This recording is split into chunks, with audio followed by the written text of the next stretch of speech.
రాజధాని ప్రాంతంలో ఐటీ కంపెనీల ఏర్పాటులో కీలక అడుగుపడింది. ఇవాళ ఒక్కరోజే 7 కంపెనీలు కార్యకలాపాలు ప్రారంభించాయి. వచ్చే 2 ఏళ్లలో ఐటీ ఉత్పత్తి రంగాల్లో 6 లక్షల ఉద్యోగాలు కల్పించడమే లక్ష్యంగా ప్రభుత్వం పనిచేస్తోందని కంపెనీలు ప్రారంభోత్సవం తర్వాత మంత్రి లోకేష్ వెల్లడించారు. రాష్ట్ర యువత ఇతర ప్రాంతాలకు వెళ్లాల్సిన అవసరం లేకుండా ఉద్యోగాల కల్పనకు ప్రభుత్వం అన్ని చర్యలు తీసుకుంటోందని చెప్పారు.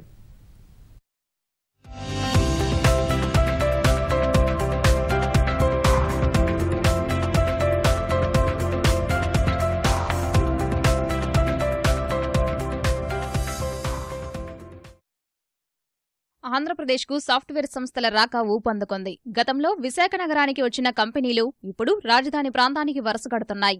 సంస్థలకు అనువైన వాతావరణం ఉండేలా రాష్ట్ర ప్రభుత్వం మౌలిక వసతులు కల్పిస్తోంది. విజయవాడ ఆటోనగర్లో ఇటీవల ముఖ్యమంత్రి చేతుల మీదుగా 8 ఐటీ కంపెనీలు ప్రారంభమవగా ఇవాళ ఏర్పాటైన మరికొన్ని సంస్థలకు గన్నవరం మేధా టవర్స్ ను కేటాయించారు. ఐటీ శాఖ మంత్రి నారా లోకేష్ 7 కంపెనీలను ఒకేసారి ప్రారంభించారు. కార్యక్రమంలో మంత్రులు దేవినేని ఉమా, కొల్లు రవీంద్ర, ఎమ్మెల్యే వంశీ, ఐటీ కంపెనీల ప్రతినిధులు, ఉద్యోగులు పాల్గొన్నారు.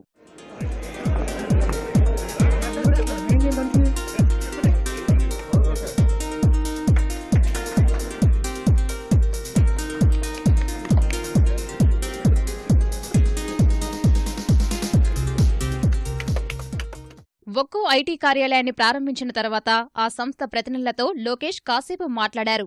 ఎన్ని ఉద్యోగాలు కల్పిస్తున్నారు, ఏ రంగాల్లో పనిచేస్తున్నారు వంటి అంశాలు తెలుసుకున్నారు. రాష్ట్ర ఐటీ చరిత్రలో ఈ రోజును కీలకమైనదిగా అభివర్ణించిన లోకేష్ ఐటీ రంగంలోనూ ఆధునిక రంగాలపై ప్రధానంగా దృష్టి సారించినట్లు చెప్పారు.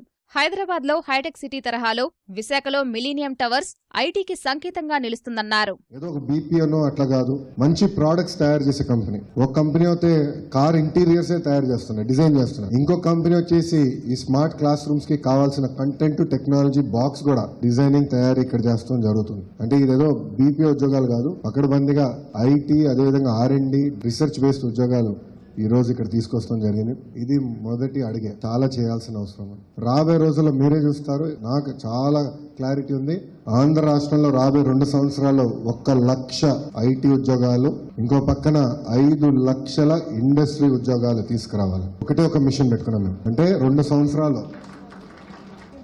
సంవత్సరాల్లో మన ఆంధ్ర పిల్లలకి దాదాపు 6 లక్షల స్కిల్డ్ ఉద్యోగాలు కల్పించాలి. ఒక నినాదంతో మేము ముందరికెళ్తున్నాం. HCL కూడా MOU సైన్ చేస్తాం జరిగింది. రాబోయే 2 సంవత్సరాలు 5,000 ఉద్యోగాలు వాళ్ళు ఇస్తాం జరుగుతుంది. ఇక్కడున్న 7 కంపెనీలు కూడా ఇంకొక దాదాపు 1,600 ఉద్యోగాలు. నేను ఐటీ మంత్రి అయిన 3వ రోజు ఒక కంపెనీ ప్రారంభిస్తాం జరిగింది, KJ సిస్టమ్స్. వాళ్ళకు 300 ఉద్యోగాలు. ఇక్కడున్న కంపెనీలు తీసుకుంటే దాదాపు 7,000 ఉద్యోగాలు. 7,000 ఉద్యోగాలు ఐటీ రంగంలో ఈ రోజు చంద్రబాబు నాయుడు గారి నాయకత్వంలో ఆంధ్రప్రదేశ్ ప్రభుత్వం ఇస్తాం జరుగుతుంది.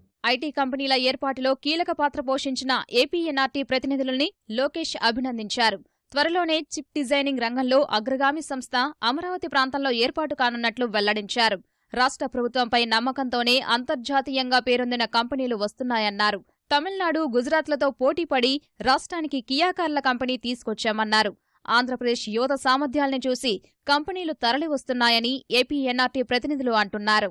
చంద్రబాబు గారు హైదరాబాద్ టాప్ డౌన్ కట్టారు. అంటే ముందు మైక్రోసాఫ్ట్, ఓరకిల్ వస్తే వాటిని చూసి చిన్న కంపెనీలు వచ్చినాయి. లోకేష్ గారు అమరావతిని, వైజాగ్ని బాటమ్ సబ్ కట్టబోతున్నారు. అందుకే మనకు ముందు చిన్న కంపెనీలు వచ్చేస్తున్నాయి ఆల్రెడీ. ఇప్పుడు మీడియం సైజ్ కంపెనీలోకి వచ్చాము. మీకు విత్ ఇన్ ఎన్ ఇయర్ ఆయన చెప్పినట్టు మీకు వెరీ గుడ్ న్యూస్ ఇస్తాం. పెద్ద కంపెనీలు థౌజండ్స్ ఆఫ్ జాబ్స్ వచ్చాయి. కోస్టల్ రీజియన్ ఈ ఏపీలో చాలామంది మన టాలెంటెడ్ పీపుల్ ఉన్నారు, ఇంజనీర్స్ ఉన్నారు. సో వాళ్ళందరికీ ఇక్కడ కంపెనీస్ ఉంటే really they feel happy. Resources దొరకడం గురించి కొంచెం అనుకున్నాం. బట్ రవి గారు and local government state government initiatives ఇవన్నీ చూసిన తర్వాత కొంతమంది కాలేజీలతో కూడా వెళ్ళి స్టూడెంట్స్తో కూడా మాట్లాడిన తర్వాత ఇప్పుడు latest technologies, big data technologies కానీ, ఆర్టిఫిషియల్ ఇంటెలిజెన్స్ కానీ ఆల్రెడీ అవేర్నెస్ ఉంది.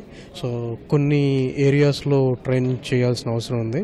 వేరేవి టెక్నాలజీ రిలేటెడ్ ట్రైనింగ్ ఇచ్చి ఇక్కడ ఎంప్లాయ్మెంట్ క్రియేట్ చేద్దాం అనుకుంటున్నాం. గన్నవరం వద్ద మేధా ఐటీ పార్కు 7 ఏళ్ల క్రితం ఏర్పాటైనప్పటికీ గత ప్రభుత్వం నుంచి సరైన ప్రోత్సాహం లేక కంపెనీలు రాలేదు. వచ్చిన కొన్ని కంపెనీలు మళ్లీ వెనక్కు వెళ్లిపోయాయి. ఐటీని ప్రోత్సహించే లక్ష్యంతో చంద్రబాబు ప్రభుత్వం ప్రత్యేక విధానం రూపొందించి సంస్థలను ఆహ్వానిస్తోంది. మేధా టవర్స్ లో పనిచేసే ఐటీ ఉద్యోగుల కోసం ఆర్టీసీ ప్రత్యేకంగా ఏసీ బస్సులు నడపనుంది. శీతల బస్సును మంత్రి నారా లోకేష్ ప్రారంభించారు.